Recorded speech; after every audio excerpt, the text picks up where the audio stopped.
Irán no apareció de repente en los titulares. Su nombre ya estaba escrito hace miles de años. Mucho antes de que existieran los noticieros, las sanciones internacionales o los conflictos modernos, la Biblia ya hablaba de una tierra poderosa que se extendía desde el mar Caspio hasta el Golfo Pérsico. Una tierra de imperios, de reyes temidos, de ejércitos imparables, una civilización tan influyente que cambió el curso de la historia mundial. Esa tierra era Persia, el territorio que hoy conocemos como Irán. Y lo más impactante no es su poder militar ni su riqueza, no son sus recursos naturales ni su ubicación estratégica. Lo verdaderamente impactante es que Persia no aparece en la Biblia como un simple escenario secundario, como un telón de fondo decorativo en la narrativa bíblica. Aparece como parte directa del plan de Dios. Desde Génesis pasando por Isaías hasta las visiones proféticas de Daniel, su nombre y su influencia están entrelazados con el destino de Israel y con el desarrollo de la historia bíblica de una manera que pocos comprenden completamente. Aquí vas a descubrir algo que pocos enseñan claramente. Vamos a ver cómo surgen los medos y los persas en las primeras genealogías del libro de Génesis. Vamos a entender por qué un rey persa fue llamado ungido por el propio Dios, usando el mismo título que se aplicaba a los reyes de Israel. Y vamos a analizar qué papel juega esta nación en las profecías que aún hoy siguen siendo debatidas por teólogos y estudiosos de la Biblia en todo el mundo. La pregunta no es si Irán aparece en la Biblia. La pregunta es qué significa que aparezca tantas veces y con tanta importancia. Prepárate, porque lo que estás a punto de ver puede cambiar la manera en que lees la historia y la manera en que interpretas el presente.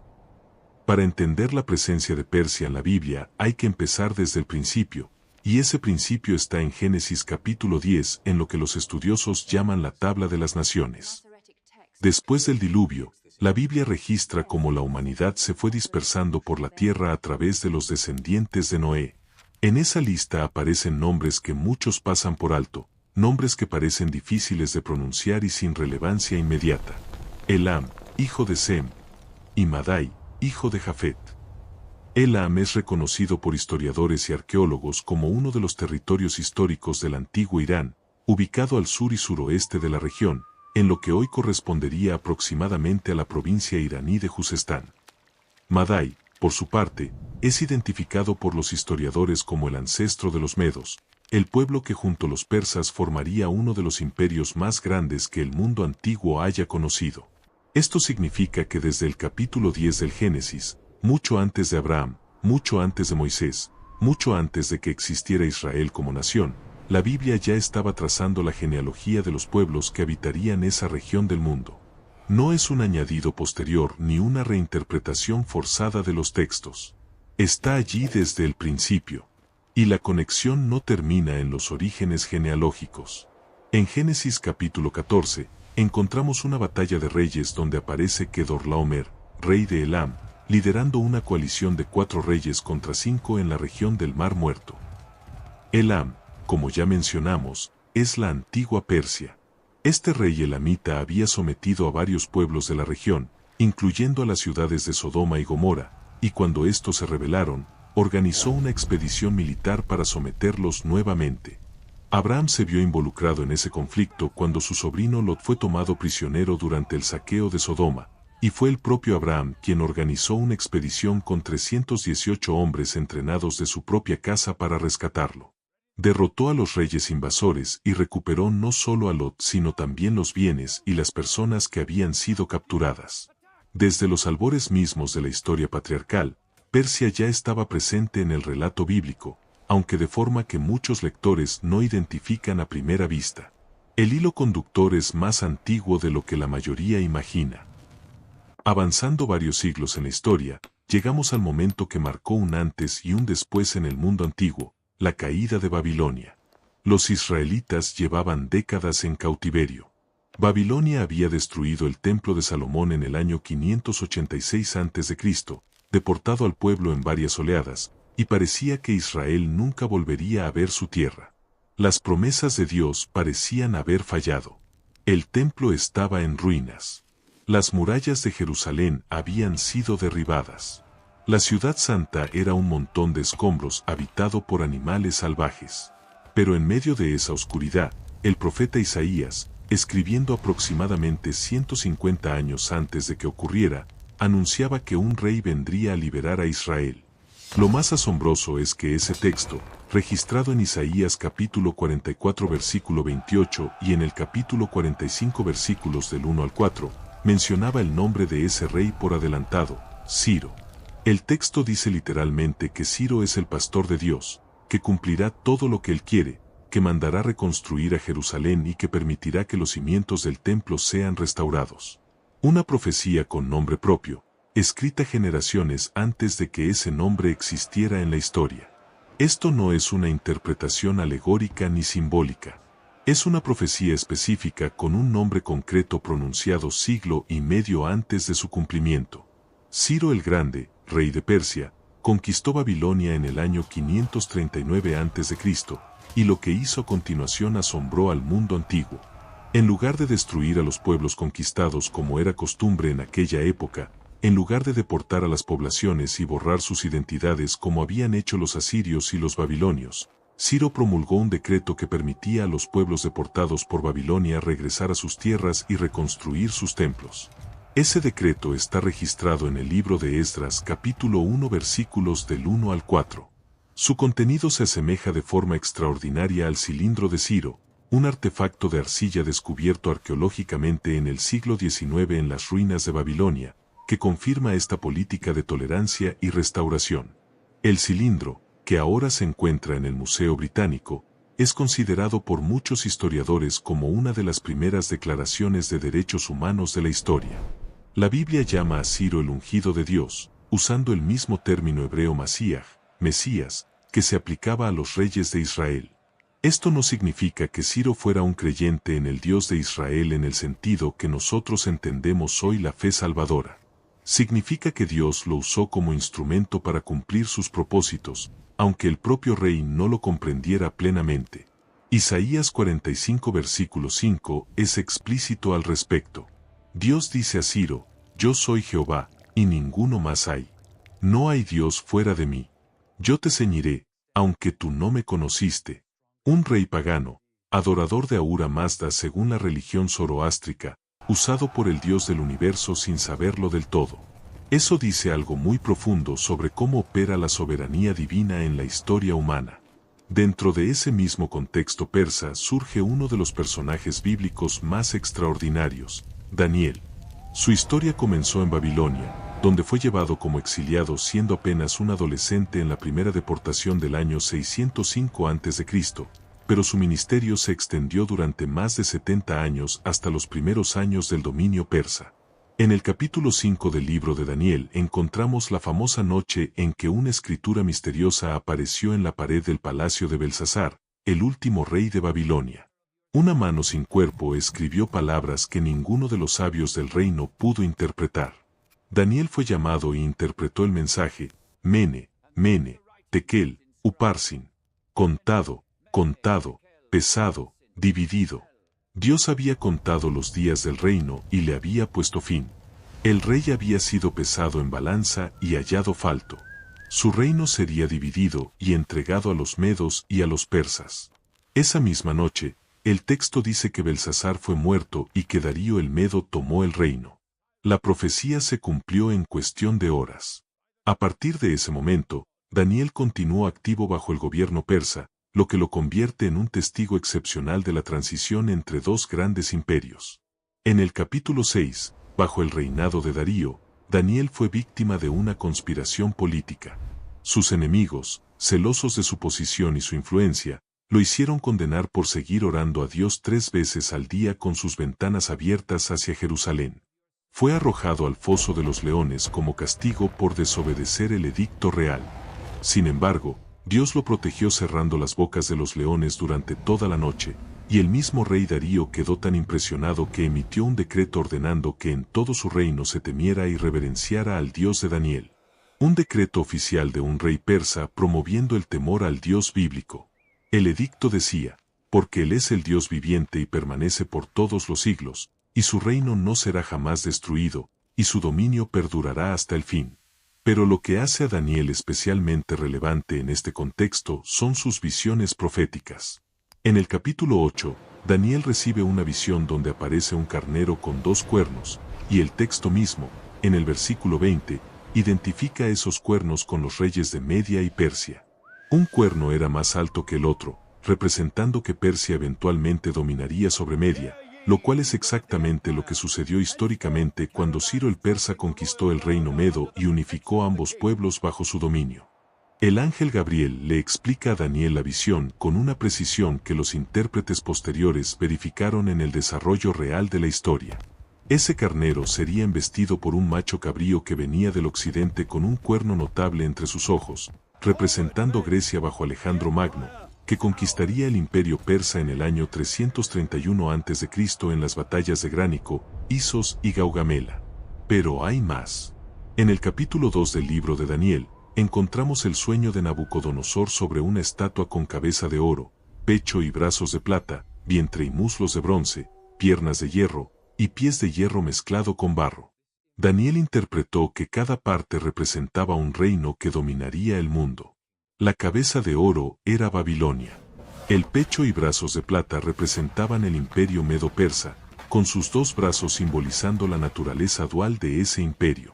Y en el capítulo 7, Daniel tiene una visión de 4 bestias que salen del mar. La segunda bestia, semejante a un oso, que se alzaba de un costado más que del otro y tenía 3 costillas en su boca, representa nuevamente el imperio medo-persa. Los detalles son asombrosos cuando se comparan con la historia real del imperio.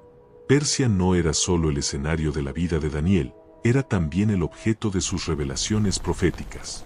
Daniel vivió lo suficiente para ver el cumplimiento de algunas de estas profecías, pero murió antes de ver otras que se cumplirían generaciones después. Pero si hay una historia dentro del mundo persa que captura la imaginación como pocas, es la de Esther. El libro de Esther transcurre íntegramente en Susa, una de las capitales del imperio persa, durante el reinado de Asuero, identificado por los historiadores con Jerjes, que reinó entre los años 486 y 465 a.C. Una joven judía llamada Esther, huérfana criada por su primo Mardoqueo, llega a convertirse en reina de Persia en circunstancias que el texto presenta como parte de una providencia que actúa en el trasfondo.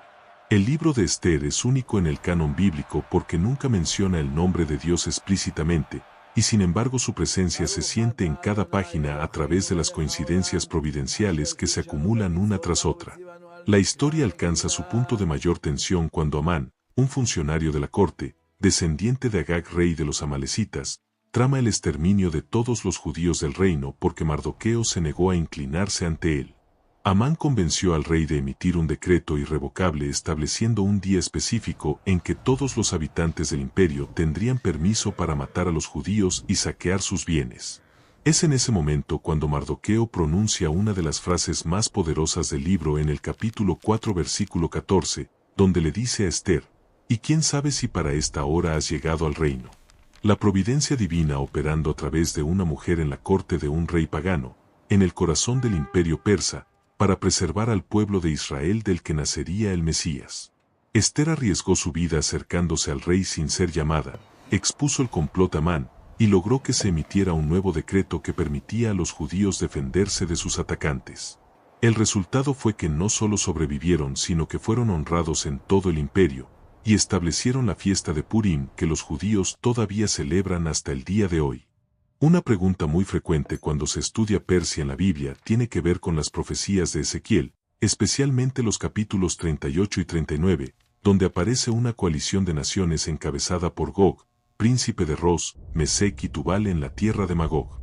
En esa lista de naciones aparece explícitamente el nombre de Persia junto a Etiopía, Libia y otros pueblos. Algunos intérpretes asocian inmediatamente este texto con el Irán contemporáneo y lo conectan con los conflictos geopolíticos actuales del Medio Oriente. Es verdad que estos capítulos describen un escenario de invasión contra Israel que muchos consideran de carácter escatológico, es decir, relacionado con los tiempos finales. Sin embargo, la mayoría de los estudiosos serios advierte que debemos aproximarnos a estos textos con mucha cautela y responsabilidad exegética. No es metodológicamente correcto tomar cada titular de noticias y asociarlo automáticamente con un cumplimiento profético inmediato. Esa práctica ha generado decenas de libros proféticos que anunciaban eventos que nunca ocurrieron de la manera predicha. La Biblia debe interpretarse con contexto histórico, literario y teológico. Lo que el texto se afirma con claridad es que Dios tiene conocimiento y control sobre lo que ocurrirá, que ninguna alianza de naciones actuará fuera de sus propósitos finales, y que Israel será preservado porque Dios es fiel a sus promesas. Eso es lo que el texto enseña con certeza. Lo demás pertenece al ámbito de la especulación, y la especulación sin fundamento ha causado más confusión que edificación a lo largo de la historia de la Iglesia. También hay un detalle que merece atención y que muchos pasan por alto. Los sabios de Oriente que aparecen en el Evangelio de Mateo capítulo 2 venían de regiones orientales que históricamente correspondían al territorio persa o a sus alrededores. El término griego usado en el texto, magoi, está directamente relacionado con una clase de sabios y astrólogos que floreció en el contexto medo-persa. Estos eran hombres educados en astronomía, matemáticas y lo que en aquella época se consideraba ciencia natural. Si bien el texto no especifica exactamente de dónde venían, la tradición histórica y el trasfondo cultural apuntan con mucha fuerza hacia esa región. Hombres formados en la sabiduría del Oriente, posiblemente influenciados por siglos de presencia judía en esa zona desde los tiempos del cautiverio babilónico, por las profecías de Daniel que circulaban en esos territorios, fueron los primeros gentiles en ir a adorar al niño Jesús. Trajeron oro, incienso y mirra, regalos que en sí mismos eran proféticos de la identidad y el destino de ese niño. Persia, de alguna manera, estuvo presente incluso en el nacimiento del Salvador. Pero antes de continuar, vale la pena detenernos un momento para conectar un hilo profético que atraviesa toda esta narrativa. El profeta Jeremías había anunciado con precisión matemática que el cautiverio en Babilonia duraría exactamente 70 años. Jeremías 25 versículos 11 y 12 registra: toda esta tierra será puesta en ruinas y en espanto, y servirán estas naciones al rey de Babilonia 70 años. Y cuando sean cumplidos los 70 años, castigaré al rey de Babilonia y a aquella nación por su maldad. Esa profecía se cumplió al detalle. Desde la primera deportación en 605 a.C. hasta el decreto de Ciro en 538 a.C. transcurrieron exactamente 70 años. Y fue precisamente el imperio persa el instrumento que Dios usó para cumplir su promesa de restauración después de ese periodo exacto de disciplina. Daniel mismo, leyendo las profecías de Jeremías en Babilonia registradas en el capítulo 9 de su libro, comprendió que el tiempo del cautiverio estaba llegando a su fin y comenzó a orar intensamente por el cumplimiento de esa palabra. Su oración de confesión y súplica en Daniel 9 es una de las más hermosas de toda la Escritura, y fue en respuesta a esa oración que el ángel Gabriel vino a revelarle la profecía de las 70 semanas. Pero todo lo que aconteció en aquel tiempo sirve de señal y de enseñanza para nosotros. Lo que la historia de Persia en la Biblia demuestra no es que una nación moderna sea automáticamente heredera del rol que Persia jugó en la antigüedad. Lo que demuestra es algo mucho más profundo, que Dios gobierna sobre los imperios, sobre los reyes, sobre las fronteras que cambian con el tiempo, y sobre los decretos que los hombres emiten sin saber que están cumpliendo un propósito mayor. Ciro no sabía que estaba cumpliendo una profecía escrita 150 años antes cuando emitió su decreto de liberación. Darío no sabía que su decreto sobre el Dios de Daniel iba a quedar registrado en un libro que se leería por miles de años. Asuero no sabía que al elegir a Esther como reina, estaba siendo instrumento de la preservación del pueblo del que nacería el Mesías prometido desde Génesis. La soberanía de Dios no necesita el consentimiento de los reyes para operar. No requiere que los imperios reconozcan su autoridad para cumplir sus propósitos. Dios obra a través de la historia humana de maneras que solo se comprenden plenamente cuando miramos hacia atrás y vemos el patrón completo. Si este tema te interesa, dale like ahora y suscríbete al canal para no perderte los próximos estudios bíblicos.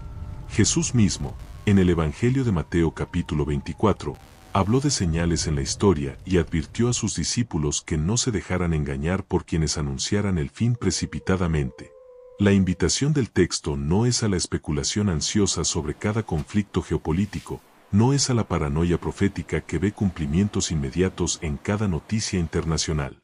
La invitación es a la vigilancia espiritual, a la fidelidad en el tiempo presente, a vivir como pueblo de Dios consciente de que Él sigue obrando en la historia pero sin pretender descifrar cada detalle del calendario divino. El apóstol Pablo, en Romanos capítulo 13, recordó que las autoridades son instrumento de Dios aunque no lo sepan, que no hay autoridad sino de parte de Dios, y que las que hay, por Dios han sido establecidas. Esa es la misma verdad que Persia ilustró durante siglos en la historia bíblica. Los imperios pasan, los reyes mueren, las fronteras se mueven, los nombres de las naciones cambian, pero la palabra de Dios permanece para siempre y los propósitos que Él anunció siguen avanzando hacia su cumplimiento inevitable. La historia no es un caos sin sentido. No es un conjunto aleatorio de eventos desconectados. Es la narrativa del Dios soberano que obra todas las cosas según el designio de su voluntad. Y dentro de esa narrativa, Persia tuvo un papel que ninguna otra nación gentil tuvo jamás. Fue el instrumento de liberación del pueblo de Dios.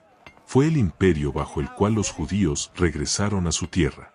Fue el contexto en que Daniel recibió revelaciones proféticas. Fue el escenario donde Esther salvó a su pueblo de la extinción. Todo eso está registrado, no como mitología sino como historia verificable.